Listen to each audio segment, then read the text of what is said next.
Salam dostlar, bugünkü mövzumuz reshade-dir. Mən sizə reshade nədir və necə qurulur haqqında Combat Master oyunu üzərindən göstərəcəm.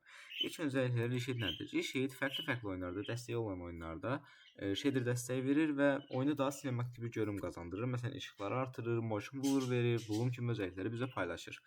Əgər bir oyunda bunlar yoxdursa, siz reshade-dən istifadə edərək bunu əlavə edə bilərsiniz. Çox oyunda reshade-in dəstəyi var, ilk öncəliklə onu deyim. Bunu reshade yüklənmək üçün mənim sizə verdiyim linkdən linki Chrome-a yapışdıraraq sizə verdiyim dosyanı indirsin. Məsələn, girdik. Bu qədər. Buradan download-a basıb dosyamızı indiririk. Dosyanı indirəndən sonra əlimizə bu gəlir. Command Master Reshade Zip. Bunu açırıq. Bu arada reshade indirmək istəyirsiniz yoxdur, çünki dosyanın içində göndərirəm. Əgər indirmişsə problem deyil. Atırıq bura. Reshade'imiz gəldi. Və yanında sizə atdığım ini dosyasını da götürürük. Giririk reshade'imizə. Mənim oynayacağım oyun Combat Master deyil, Combat Master seçirəm. Bunu Raider 2-də də dəstəyi var, Marvel Spider-Man dəstəyi var, burada gördüyünüz kimi. Combat Master'a basıb Next-ə basıb. Battlefield 1-də də dəstəyi var bu arada. Next-ə bastıq. Bizim Combat Master'ımın API-yi DirectX 10.11.12 olduğu üçün bunu seçir. Məsələn, Raider 2-də Vulkan'dır, səhv etmirəmsə, fərqli oyunlar dəyişir. Bunu da tapmaq üçün Chrome-a girib yazırıq ki, məsələn, oyununuzun adını yazırsınız, qabağına API yazıb nə olduğunu öyrənirsiniz. Seçdik. Buradan antikala basırıq ki, digər şeyləri endirməsin, shaderları endirməsin, ancaq bizim hissələrimizi endirsin.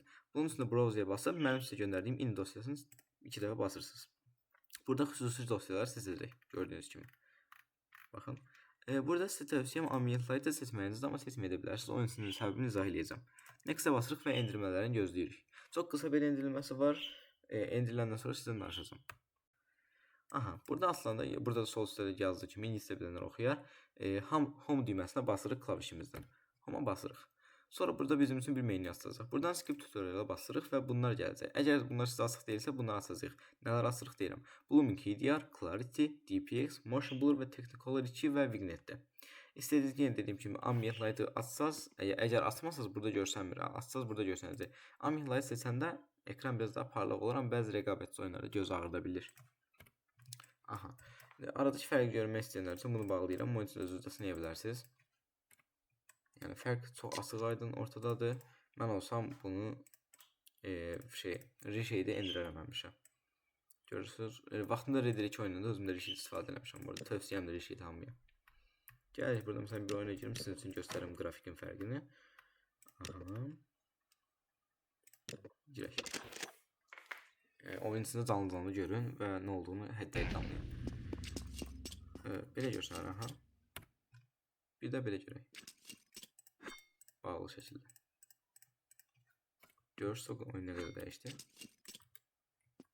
Oyun çox dəyişir, həqiqətən çox dəyişir. Yəni, dediyim kimi, tövsiyəm olmasınız. Ambient Light-da biraz parlaqlıq əlavə eləyir. Çox qəşəng özəllikdir, amma məsələn, bunun kimi xəritlərdən narıncı çox olduğu üçün insanın gözünə batır və bəzən adamları görməyə çətinləşdirir. Görə mən bağlı istifadə edirəm. Bu arada reshade kompüterinizdən 10-15 FPS və ya 5 FPS qədər qıra bilir. Məsələn, Combat Master oyununda 5 FPS, 10 FPS qırır. Əgər çox FPS qırırsa, Combat Master'da əgər istifadə edirsizsə, buradan bağlamanızı önərdiyim aylar Clarity, DPX və Vignette-ni bağlayın. Əgər lap çoxlanırsa, Motion Blur-u da bağlaya bilərsiniz. Amma Motion Blur həqiqətən çox xoşuma gələn bir özellikdir. Motion Blur nədirsə deyim. Məsələn, bunları bağlayın göstərəcəm. Ekran fırladanda dalğalanmasıdır. Ekranı döndürəndə dalğalanması. Bağlayanda ekran dalğalanmır və sadə dönür. Mən Motion Blur sevirəm şəxsən. Aha, bunları arttırırıq və oyunumuzun dadına baxırıq. Gördüyünüz kimi çox gözəl bir şey.